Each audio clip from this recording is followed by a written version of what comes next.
What if Naruto had all 5 nature transformations? Now, I'm sure a lot of you are wondering where the classic Amagi twist is to this. Trust me, we have one. It would be strange to ask, what if Naruto had all 5 nature transformations and not have a twist? I mean, after all, by the end of the Fourth Shinobi World War, Naruto had them. In fact, he had all of those, plus all of the tailed beast Kekkei Genkai. So what do I mean by this? What could possibly be special about Naruto possessing all 5 nature transformations from the start? Perhaps that's because it's not all we're going to give him. So sit back and watch as we shake up Naruto's world for real. Welcome to the Amagi. Before we begin, we publish a new video every day, so be sure to subscribe to our channel and ring the bell to get notified about our latest videos. We've also noticed that a lot of folks who are watching our videos aren't actually subscribed to our channel. We know that YouTube does a good job of showing you what you want to see, but if you want to make sure that you don't miss a video, or if you just want to support the channel, make sure you hit that subscribe button. Thanks so much.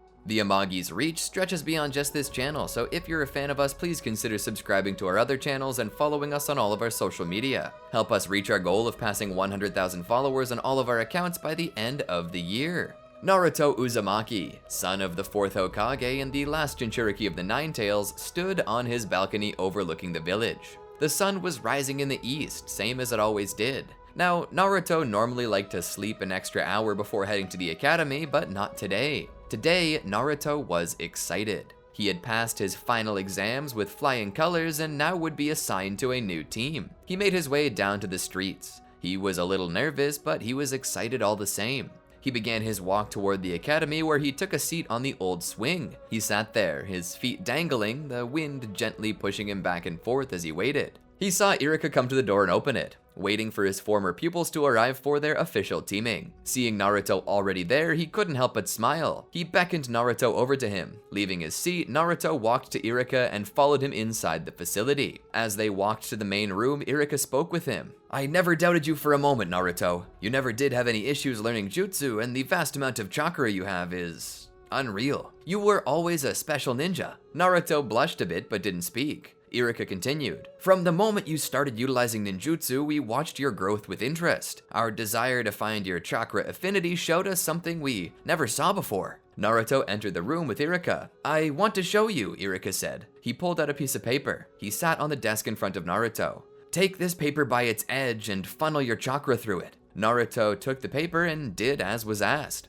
Suddenly, in the span of a few seconds, the paper changed. First, it grew damp before wrinkling and splitting in two. At this point, the paper began to turn to dust and crumble away. As the paper fell to the surface of the desk, it suddenly burst into flames. Naruto didn't really seem to understand what this meant. Irika began to explain. "When a shinobi is under training, it's common to utilize chakra litmus paper. When this paper is exposed to a person's chakra, its reaction defaults to that of the person's chakra affinity. Whatever their natural affinity is depends on how the paper reacts. It'll either turn damp or crumble to dust or set ablaze to ash. Maybe it'll set ablaze itself or merely wrinkle. In the history of Konoha, it has never been recorded that the paper did all of these things, and it has left Konoha wondering what's so different about you." Naruto sat there. "So you're asking me if I want to be your lab rat?" Irika thought about it. "Yes and no. I'm not planning to take you from your career, not when you're as promising a shinobi as this. I have asked whoever's to be your jonin to keep a journal on your growth and the abilities you display. We need to know how you have an affinity for every basic nature transformation.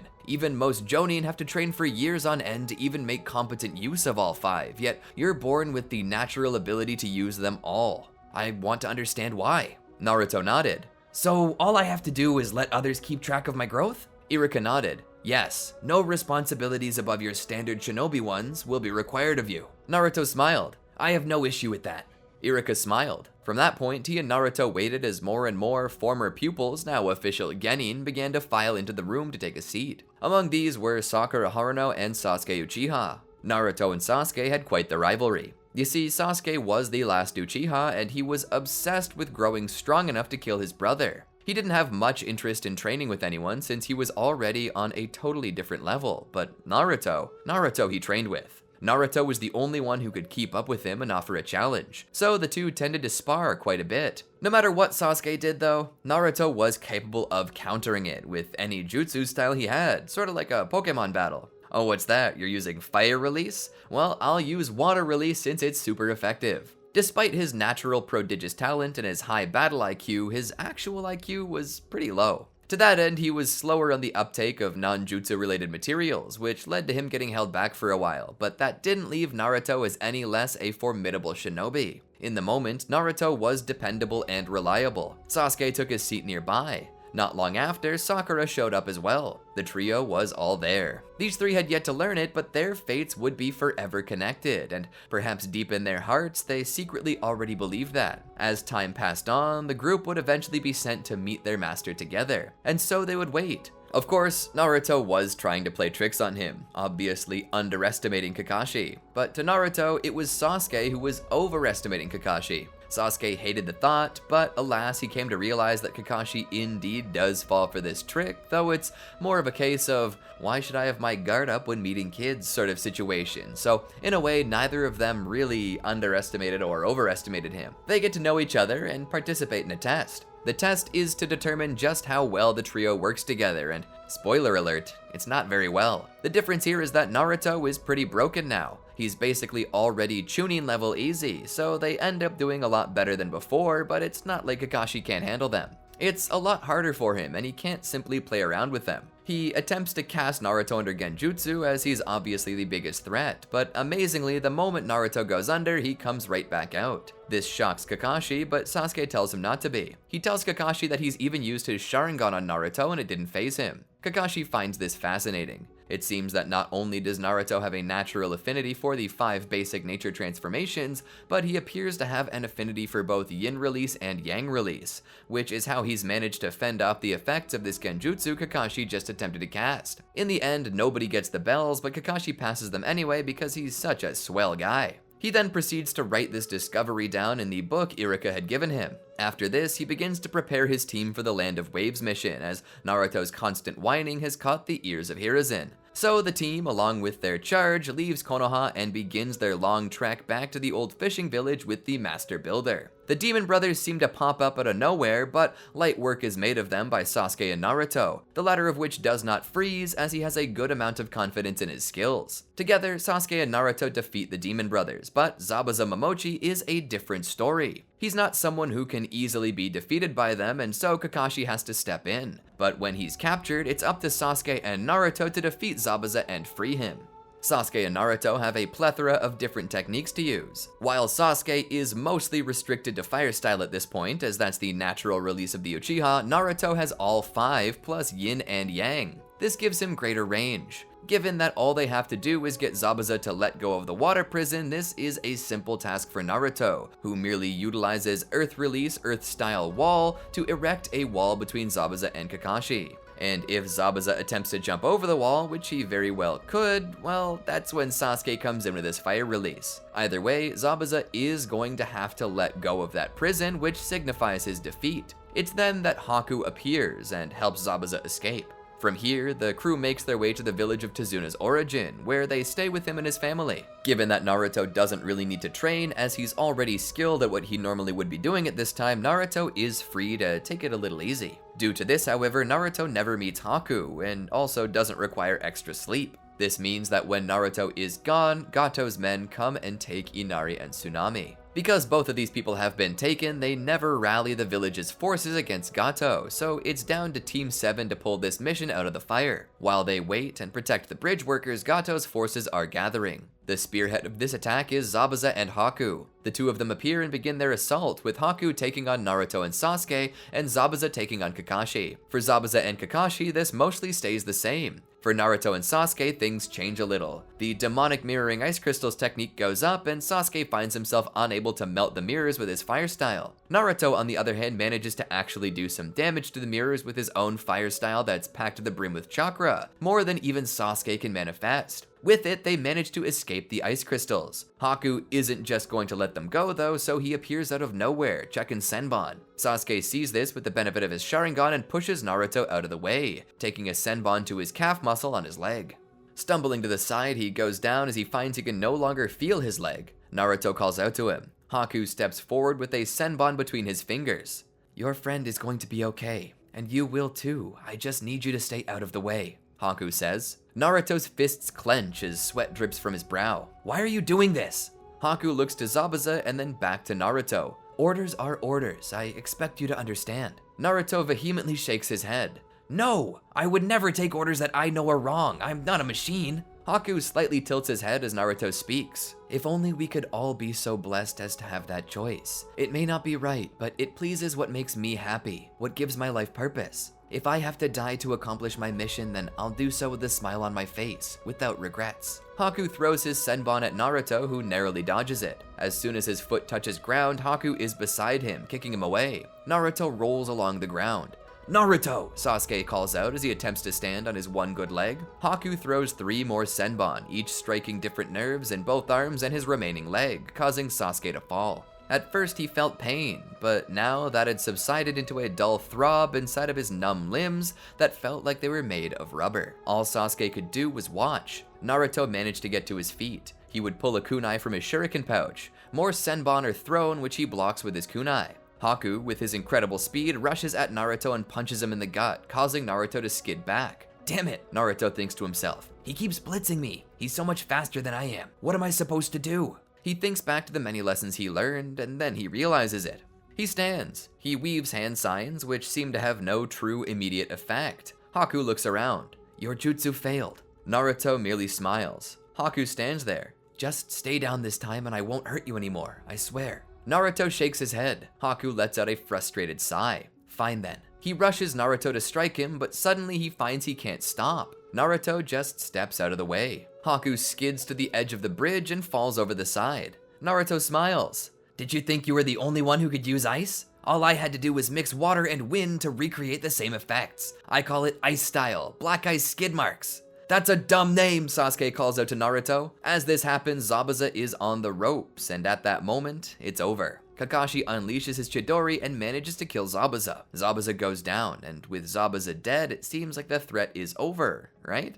Wrong. At about this time, Gato and his army appear. They have Inari and Tsunami in tow. He threatens to have them killed unless Tazuna turns himself over to him. Tazuna decided to do that, but Kakashi tries to stop him. Tazuna looks back at Kakashi.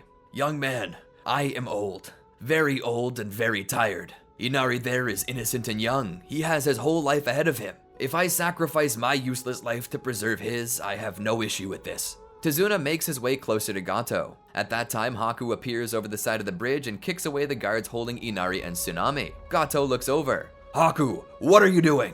Haku stands there. I don't like people who hide behind women and children and use them as meat shields. Gato growls. I'll have you killed, same as your master. Haku then notices that Zabuza is dead and his heart shatters. Haku looks to Inari, who is looking up at him with surprise and a twinge of fear. Haku smiles and then pulls out his senbon. I have no reason anymore to live. I will die with honor and meet my master in the next world. Haku single-handedly decimates the entire crowd of warriors, to which he ends up fatally wounded, but not until he destroys Gato's men.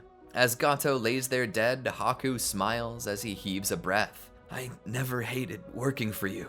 He then keels over. Inari comes to the man who rescued him. Haku smiles at Inari. Inari asks why he would do that. Why sacrifice your life for someone else? Haku explains to him that there are some things worth dying for, among which is love. Fighting is not about winning or losing, but protecting what you love at any cost. It's from this that Inari understands what his father Kaiza had done. He died to protect Inari, and now so too had Haku. It was indeed a very quiet trip back to Konoha. This was an important lesson to teach his students. This was the shinobi world. Death was everywhere, and it didn't care who you were. It would take you all the same.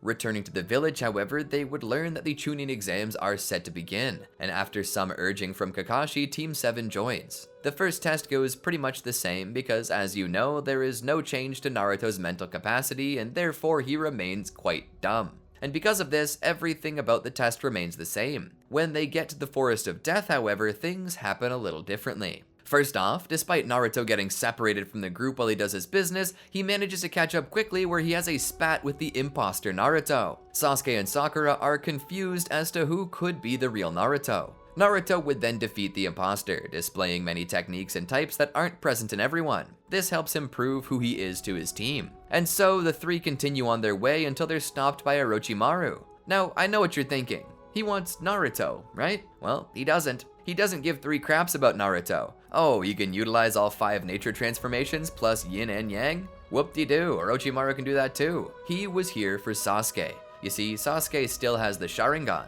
Everything Naruto can do can be learned by anyone, and has been. Sasuke's Sharingan cannot be learned, only gained. And so the battle continues with Orochimaru summoning Manda to attack the trio. Naruto uses wind style to push the snake back, and so Orochimaru proceeds to attempt to take Sasuke. However, the unexpectedly high resistance becomes a threat to Orochimaru, so he decides to simply plant the seeds of his victory into Sasuke by giving him the curse mark of heaven. He then disappears into the darkness. Sasuke doubles over in pain. With Sasuke out of commission, they decide to camp out in the nearest safe place. Sakura asks Naruto if they should maybe call it quits, but Naruto refuses this. He says that Sasuke wouldn't want that and that he just needs time. And so Sakura continues protecting Sasuke while Naruto stands guard. Eventually, Team Dosu appears, intent on killing Sasuke to keep from having to share their master with him, but Naruto is also there. The issue with this is that Naruto hasn't yet awakened his chakra cloak, and even with all of his strength, it's still possible for him to be overwhelmed, and that's exactly what Team Dosu does. They start overwhelming Naruto and knocking him back. It's then that Sasuke appears and begins to go on a rampage. He manages to scare off Team Dosu before Sakura reels him back in.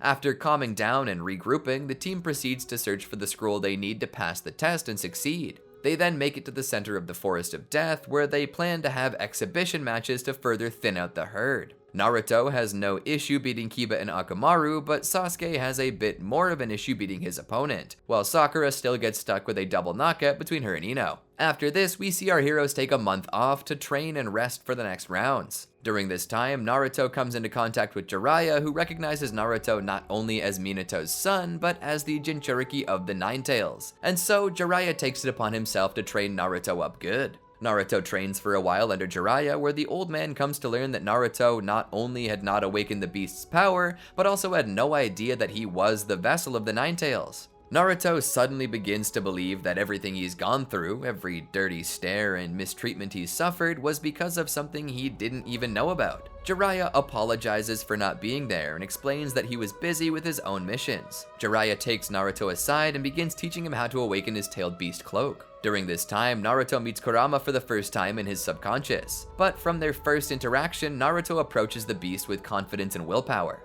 He utilizes his yin release to mold genjutsu and cast it upon the beast, so that every time he needs chakra, he can have it. He feels it's dirty, but considering how many people it's killed and the fact that it just keeps threatening to eat him, he feels he doesn't have much of a choice. This not only allows him to utilize his version 1 cloak, but also his version 2 without much difficulty. The growth rate of Naruto is astounding, but the fact of the matter is, Naruto can never truly master his beast's power so long as it's within a cage. As it stands, however, despite Naruto's prodigious nature, Jiraiya feels it's still too early for that, so he does not allow him to use it. He does, however, teach him to summon toads, which Naruto can do with little difficulty. Eventually, they return to the village, and Naruto must face Neji in the second stage of the exhibition matches. Naruto would do his best to face Neji in base, but as Neji displays his full strength and his prowess with the gentle fist, Naruto opts to use his version 2 cloak. At this point, Neji has no chance. Naruto could one-shot him this way, and even if Neji managed to get close enough to strike him, Neji's chakra would never make it through Naruto's shell. Naruto is practically invulnerable to Neji, and Neji can easily be knocked out by Naruto, which is what ends up happening. Then, Sasuke, better late than never, shows up after his own stint of training. He must face Gaara, and at first, Gaara seems to be handling himself quite well, but Sasuke manages to use his newly learned technique, the Chidori. Sasuke rushes forward with his hand out and pierces into Gaara's shoulder, which causes the poor boy to have a mental breakdown. Gaara leaves the stadium and Sasuke follows him. All the while, Kabuto launches a genjutsu on the stadium as Orochimaru and Hiruzen begin their battle. The Konoha Crush has begun. However, Naruto quickly stirs from the genjutsu at about the same time as Sasuke due to his mastery over yin release. He gets up and follows after Sasuke, arriving fast enough to save him. When Gaara takes on a partial beast transformation, Naruto takes his version 2 form and begins to wail on him. He forces Gaara to put himself to sleep and awaken Shukaku. Naruto, in his version 2 form, does battle with the beast, and despite his smaller size, he displays power equal to, if not greater than Shukaku's. He manages to defeat Gaara, but all things considered, he does relate to the guy. He tells Gaara that he also knows what it's like to be hated because you have a tailed beast inside of you. He tells Gaara that for many years he didn't even know that the Ninetales was there, and yet people still hated him like he had committed some great atrocity. He tells Gaara that he understands, but he can't keep going around and taking his frustrations out on his friends. He tells Gaara that if he tries to kill his friends again, that he would bury him, and with that, he allows Kankuro and Temari to take him. Sasuke asks why Naruto would let him go like that, and Naruto asks why they should bother bringing them in when all Gaara was doing was running away. Sasuke calls Naruto a blockhead, and the trio return to the village. When they get back, they find it mostly ruined, and Orochimaru having taken the life of Hiruzen, though it was at the cost of his arms. They attend the funeral with their master, and not long thereafter, Naruto and Jiraiya would be asked to go recruit Tsunade. Naruto and Jiraiya would both leave the village, but at that point the Akatsuki make their first appearance. Itachi Uchiha and his partner Kisame Hoshigaki.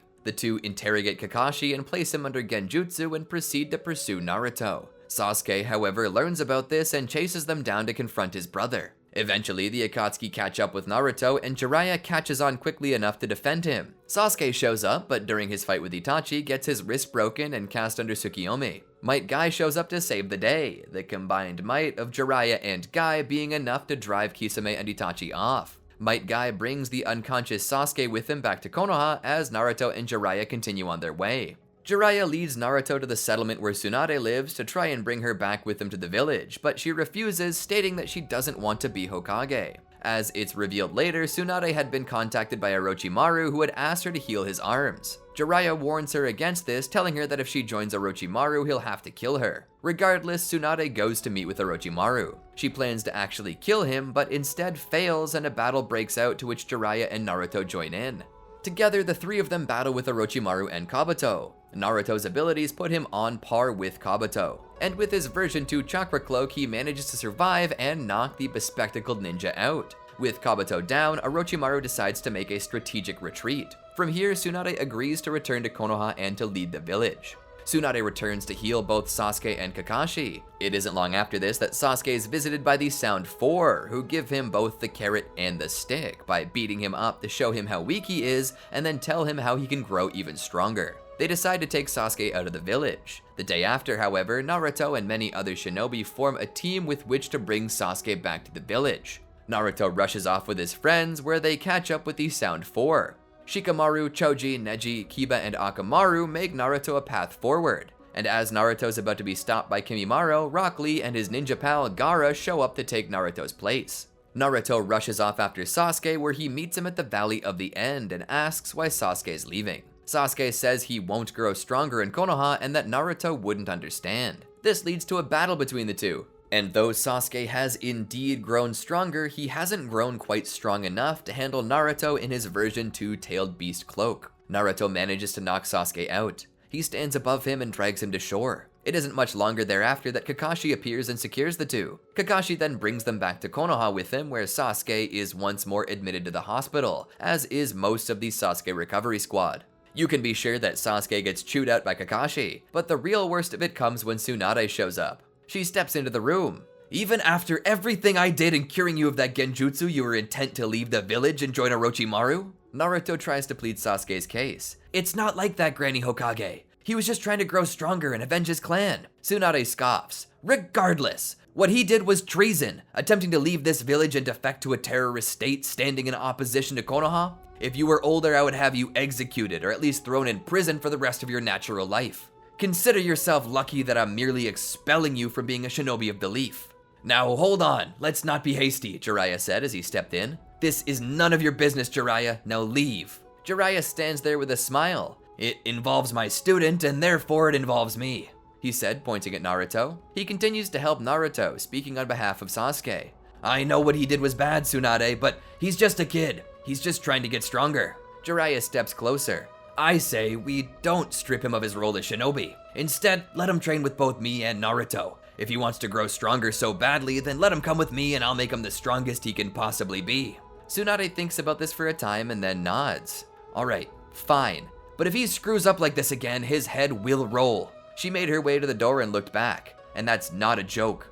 From there, Jiraiya, Naruto, and Sasuke left to train. Traveling back to Jiraiya's home, Jiraiya began to teach them. For what I plan to teach you, it's best to start at the basics. The Rasengan is a technique that takes incredible stamina and chakra control. If you can master it, then you'll be able to move on to the next step. He presented them with water balloons. Let's break this step into sub-steps though. Jiraiya began to demonstrate the Rasengan. This was incredibly hard for Sasuke to learn, even with the Sharingan. Jiraiya explained to him why that was and what he was doing wrong. Together, Naruto and Sasuke began to make progress. Sasuke would speak. This technique is very similar to Kakashi's Chidori. However, it doesn't collapse in on itself. Jiraiya is curious as to what the Chidori is. When Sasuke displays it for him, Jiraiya mentions that it seems Kakashi attempted to add a nature transformation to this. He tells them that this technique was developed by the fourth Hokage, Minato Namikaze, who envisioned that its completed form would possess a nature transformation. Naruto would ask if they could try adding in nature transformations, and Jiraiya told them to knock themselves out. And so, while Sasuke tried and failed, Naruto had resounding success. He managed to create the Rasen Shuriken by adding wind style to it. As time passed, Jiraiya began to teach them to utilize Sage Mode. When this was learned, Naruto began to utilize it as well, along with his nature transformations and Rasengan. When he did, he discovered something incredible. Naruto would invite Sasuke and Jiraiya to watch him. They both watched intently. Naruto held out his hand and began to form a Rasengan, but he didn't add just one nature transformation, he added every nature transformation to it that he could. Fire, water, earth, wind, lightning, yin, and yang. As he did so, his Rasengan suddenly turned a deep black color. Jiraiya was astounded. What do you call this technique? Naruto thought about it for a moment. For some reason, I want to call it a truth-seeking ball. Alright, I'll address the elephant in the room. Naruto created a truth-seeking orb without having six-path senjutsu. Here's the thing. I'm not sure if six-path senjutsu is actually required for this. A truth-seeking ball is created with all 5 nature transformations and possessing yin-yang release. And I know that you're thinking, isn't yin-yang release just six-path senjutsu? Well, I certainly used to think so, but I'm not so sure anymore. You see, there have been people who use similar techniques who don't have any six paths power. And then there are those who have six paths power and split it between yin and yang, such as when Hagoromo gave Naruto and Sasuke his power, or when he himself and Hamada were born with half of their mother's six-path senjutsu.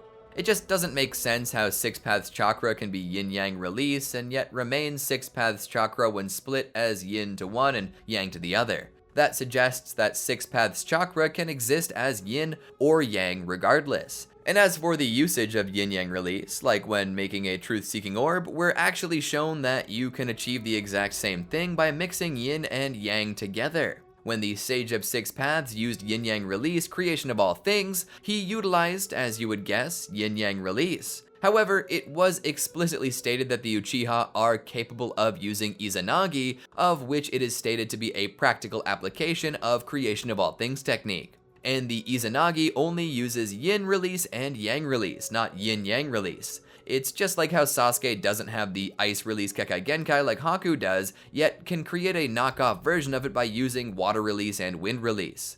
I feel like the same thing is going on here. And also, as you guessed it, the Uchiha, even when using Izanagi, don't get six-path senjutsu like Hagoromo. They go blind in the eye that they use this technique with, they don't get a Rinnegan. Madara used this technique and didn't get six paths chakra until after he mixed his and Hashirama's chakra together. And shall we even mention Toneri Otsutsuki? It's never explicitly stated how he got yin-yang release. He was not the Sage of Six Paths, didn't eat a chakra fruit or anything like that. All he did was steal Hanabi's eyes and he awakened the Ten Saigon, something he knew was going to happen. Yes, Hanabi had pure Byakugan, but it isn't stated what that is.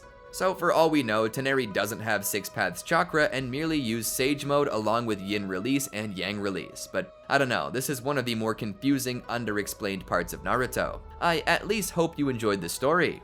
I think I'm going to call it here for now. That way, maybe we can extend the story out a little bit more. Did you enjoy the video? If so, let me know what your favorite part was, or even better, let me know what you want to happen next. Tell me in the comments below. Don't forget to like and subscribe to the channel if you haven't already, and ring that bell to be notified about our latest videos as they drop. Until next time, peace out.